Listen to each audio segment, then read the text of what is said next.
Welcome to my vlog! So yan, pag-uusapan ngayon natin ang makakasira sa boses nyo at ang makakatulong sa boses nyo. Kasi, yung friend ko,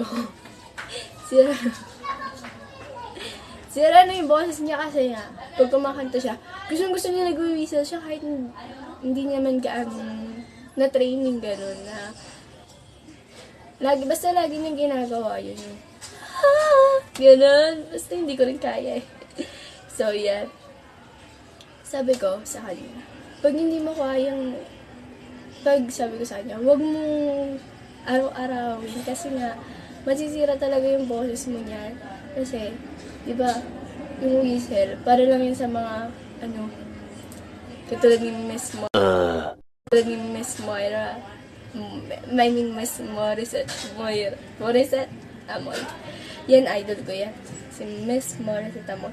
Pero, yung kaibigan ko, nasira yung boses niya kasi nga puro siya whistle kasi nga idol niya rin. Sabi ko, okay nang mag-idol ka, pero huwag mo araw-arawin yung whistle kasi makakasira talaga sa boses mo. So, yun. Pinayuan ko siya. Sabi ko, sige, ganito gawin mo. Ito yung makakatulong sa boses mo kapag nasira. Yung luya. Siyempre, inumin mo yung luya. I mean, hindi yung luya. Diba ganito yan? Kasi hindi naman kasi naiinom yung luya.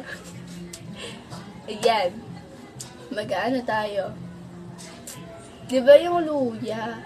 Lalagay mo dun sa baso, tapos yung may mainit na tubig siya. Haluin mo lang ganun yun. Inumin mo. Huwag mo na isama yung luya kasi tatapon mo na yun. Siyempre, hindi naman. Pero pag yung iba kasi hindi gusto ng luya talaga, di ba? Katulad ko, hindi ko gusto yung luya. Magsalabat ka, tapos maghalo ka ng gatas o kaya ng Milo. Haluin mo. Kasi siya ka mainamin. Hindi man nagaanong malalasahan yung luya. Pero syempre malalasahan mo naman yun. Syempre matapang kasi yung lasa ng luya. Pero okay na yun. Mas okay na yun. So, ayun. Basta ang payo ko lang. Pag nag-whistle, mag-araw-arawin. Kasi masisira talaga yung boses mo nun. So, yun.